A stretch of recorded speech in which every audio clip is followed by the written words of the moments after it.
Hello YouTube, welcome to another one of my dueling videos. Today I have for you an Inzektor deck using Uprising. I've seen a few people use beatdown because it's really easy to get the levels up, above 4. But I wanted to try Uprising. I don't know, I like using weevil for my insect decks because I don't really use them for anything else. So it's a pretty standard deck list. We're going to be running 2 centipede because that's all I have. I would run a third one and I would probably take out a hopper, maybe. But we have 2 Inzektor centipede. He's the main key to the deck. If you're able to equip any Inzektor monster from the hand or the graveyard, and if you equip either hopper or ladybug, you can send them to the graveyard to activate their respective effects, and you'll get to search an Inzektor card, I believe. Yeah, Inzektor card. So you can even search the equip spell if you want. But it's a pretty solid beater. If this card is equipped to another monster, that monster's level is increased by 3. But that's more, catered towards like XE summoning and synchro summoning. Here it's just gonna help you with beatdown maybe. We have 2 Inzektor Gigamantis. This card basically makes every Inzektor card a 2400 beater. Whenever you equip it to one of the monsters, that'll be their original attack. The really cool thing about Inzektor Gigamantis is that you can equip this to a monster from your hand. It's the only card that can do that. The other have to like, you can't just have a hopper and then equip it to a monster on the field. You have to activate the monster's effect to do so. So for example, if you're using centipede and you activate its effect to equip hopper and then you send hopper to the grave, you can actually search into Gigamantis and just equip the Gigamantis to the centipede. Otherwise you would have to end your turn because you can only equip once per turn. So Gigamantis is pretty good on that end. I never got to summon it, so that's that. Also, if this card is sent to the graveyard, will equip to a monster. You can target one Inzektor monster in your graveyard, accept itself, and special summon that target. The effect can only be used once per turn. That effect didn't come up at all, so I can't tell you how good it is. We have 3 hopper. The reason why I went with 3 hopper and 1 ladybug is for the for the sheer attack. It's a 1700 beater. This is only a 500 beater. But ladybug, you could argue that ladybug is better because if you activate hopper's effect to send it to the grave, your monster gets to attack directly, but no other monster can attack for the rest of the turn. So if you're doing that, to get a search, you're not gonna be able to go into your insect queen and try to attack. You have to just attack directly, and that's it. So ladybug is kind of better in that sense. It's also good turn 1 because turn 1 you can't activate this effect because you can't attack turn 1. But I like the ratio 3 and 1. This could be 3 and 2. They both work pretty well. We have 1 earring, Inzektor earring. This card gives the equipped monster 1000 attack. I'm sorry. No, it gains attack and defense equal to this card's attack and defense. So yeah, they gain 1000 attack and 1000 defense. And then it also says when this card is sent to the graveyard, will equip to the monster. The monster this card was equipped to gains 1000 attack until the end phase. That's what I read, and that's why I was mixing them up. Second effect didn't really come up too much. I think this kind of effects work better if you're running something like double cyclone, maybe even parallel twister. I didn't really go with that kind of engine, so I couldn't test those effects much. Ladybug, we already kind of went over it. You can send this equipped card to the graveyard, target 1 face-up monster you control, increase that target's level by up to 2. We have 3 Cocoon of Ultra Evolution. This card is really good because it lets you summon your Metamorphosed Insect Queen, which I'm running 2 of. I really like this combo. It makes the deck very fast. You can attack into something like a Wall of Disruption, chain this, and dodge the Wall of Disruption and get your Insect Queen, which I'm running 2 of. The reason why I'm running 2 of is because if you draw into the one, if you only run 1 and you draw into it, then you can't use your Cocoon of Ultra Evolution to summon this thing. You can still use it to summon, Gigamantis or any of the other monsters, but you mainly want this to summon your Insect Queen. One Inzektor sword, Zectaliber. I just wanted to try it out. As a one-of, it doesn't really do a whole lot that the other cards don't already do. But it is a plus 800 attack and defense on the equipped monster. And also when it's sent to the field, from the field to the graveyard, you get to target one Inzektor monster in your graveyard and add the target to the hand. So that's kind of cool. If you use your Cocoon of Evolution when you have the Zectaliber equipped, you know, you'll get your monster back. And the last 3 Canada, 2 Divine Wrath, not a whole lot to explain. This is pure for hire hate. The deck did not look like this, and then the ladder was like, hey, would you like 12 for hires in a row? Here you go. So then it became this. But it makes sense. Canada is really good in any deck. Divine Rat works in this deck because if you have your extra queen, it's gonna be dead in hand. You can't summon it from the hand, so you can always discard it with Divine Rat. All these monsters can be equipped from hand or graveyard, so it doesn't. You don't have to keep them in your hand. If you ditch them with Divine Rat, you're still gonna be able to do your plays.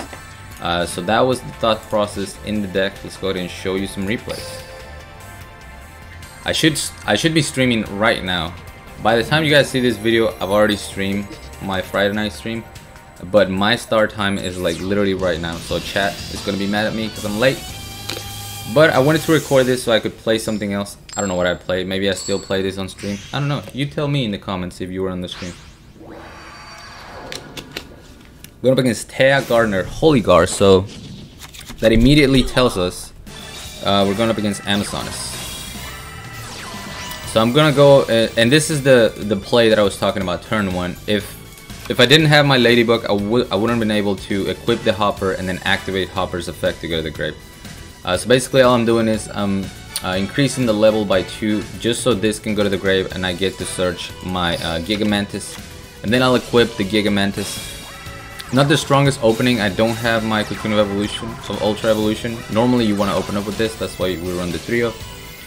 We're gonna see the Forbidden Chalice on this, which it's whatever. I'm gonna activate Centipede's effect to equip the Ladybug yet again and send it back to the grave just to get another search. We're going to get the Zectaliber, and I use that on my Hopper. So we're gonna see the Wall of Disruption immediately. And this is what I'm talking about. You can attack into a Wall of Disruption, Cocoon of Ultra Evolution, and then go for game unless your opponent has a Sphere Crevo. At which point you just summon your little token and call it a day. We're gonna see the Amazonosaurus Woman immediately destroy my Hopper, and that's gonna give me Centipede back because of my Zectaliber. This is kind of a misplay. If I had not summoned the token, I could have gone into Centipede, made its attack. Picked up the Hopper from the grave, made it to where I could attack directly, and then search my second Mantis, make it 2400, attack directly with 2400. But that doesn't happen. I'm gonna use Cocoon of Ultra Evolution here, send the Gigamantis back to the grave. Back to the deck, draw 1, pick up a second Canada. We're gonna see Amazon's Willpower, and I'm okay with this because, like I mentioned, I already have my winning condition, and that's just gonna be Centipede. So we're gonna equip the Hopper from the grave, send Hopper to the graveyard, search out a Mantis, make my attack 2400, and just hit her directly. Nice and easy. Again, that could have been done one turn sooner if I didn't summon the token, but I had so much advantage that it was kind of like a why not. And I could have used Insect Uprising, but obviously if I lower the attack of Amazonosaurus Woman, then it's just more damage I'm going to take. Now we have an Aster Phoenix.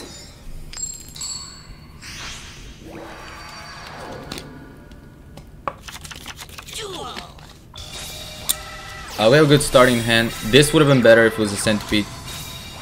We still get to put a 2700 beater on board turn 1. I see the Celestial, and I go ahead and use my Cocoon of Ultra Evolution so I can get that spicy token to start the turn. I pick up another Cocoon of Ultra Evolution, which is pretty clutch. And look at this. I go for the Insect Uprising. 3400 attack on field because this is a 1000 attack boost, and this is this makes the original attack 2400. His back row was probably enemy controller, something that could target my card. Maybe Treacherous Trap Hole. Because of Queen, he couldn't target anything, so a very easy win for me right there.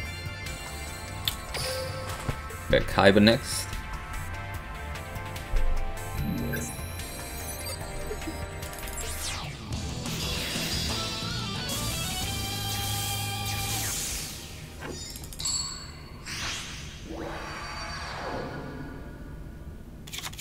Duel. And we're gonna see this set 1 and pass. So I'm gonna activate Hopper's effect. I can attack directly regardless. But basically this was so I could search my Gigamantis. Put him all at 3200, so he's gonna take 24 to the face. That's completely okay. We have the Divine Rat. But of course, for hire gets a Hatred Nade first, so my Centipede is going to die. He banishes 2 monsters. I pick up Mantis yet again. And I was very lucky. Had he had another monster, obviously I would have been dead. But he went into the Dyna for hire immediately. So I have my win conditioning already. Hopper and Gigamantis. He definitely should have banished my my Gigamantis instead, but he didn't. We're gonna get Centipede, equip the Hopper, attack it directly. Equip my Gigamantis. Pretty easy. I feel like I narrated that horribly, so I'm sorry. That was Kaiba. We got Pegasus and Crowler next.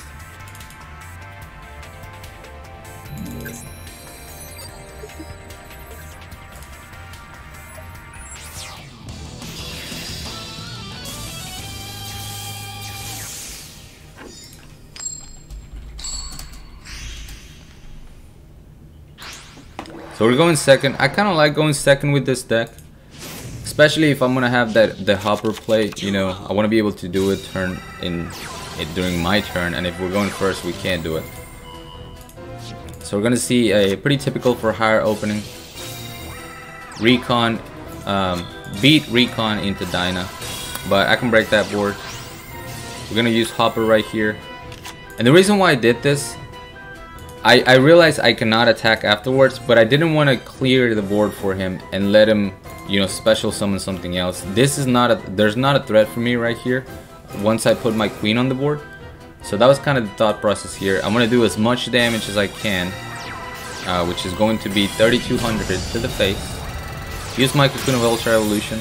My Queen cannot attack, but I'm going to get my Centipede back. And I'm going to get a token, so now I'm protected from any Donpai effects and things like that. Once again, I could have won the game if I didn't summon my token. All I had to do was Centipede, equip the Hopper and attack directly. But I wanted to give you guys some spicy content, so we're going to extend the duel a little bit. First of all, we activate Inzektor Uprising, so you guys can see the skill. We're going to clear the entire board with Inzektor and then get a token afterwards, so not even busted, not even a little bit. My friend over here is going to go Recon into Donpa. I'm going to go ahead and use Canadia into the Donpa he just summoned. Even though it's not a threat, he can't target my my monsters.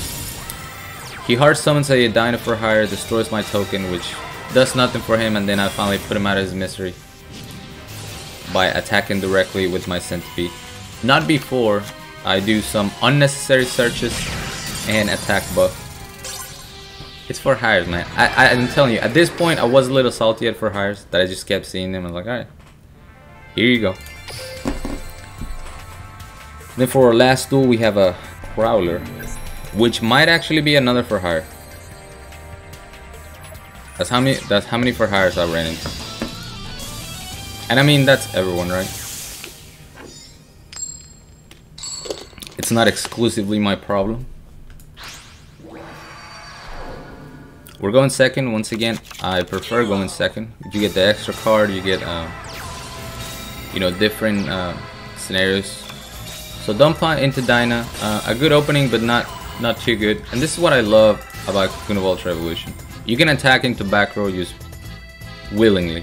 I force the enemy controller. I'm just gonna go into my Insect Queen, destroy the Dyna. And when I'm in this scenario, I like to play a little game called Is this for hire player a good player? We have a Dumpa on the field. You guys know what's coming. He's gonna activate Dumpa's effect, and then he's gonna activate Dumpa's effect, destroying his own Dumpa because, you know, he can't think for a second to read my cards. He's just like, I see a prompt activation, and I go with it. So I kind of bait out the Whiz to make sure he doesn't have anything left in hand. I already had a way to destroy the Whiz. Hit him for 28. Can't really top deck into anything, but he still does. I play around the wall disruption just in case, you know, I do have that kind of luck. But overall, a pretty easy win against pretty bad for hire player, if I say so myself. I'm not the greatest player, but if you're gonna play for hire, read your cards, read the cards you're going up against. Don't just click yes.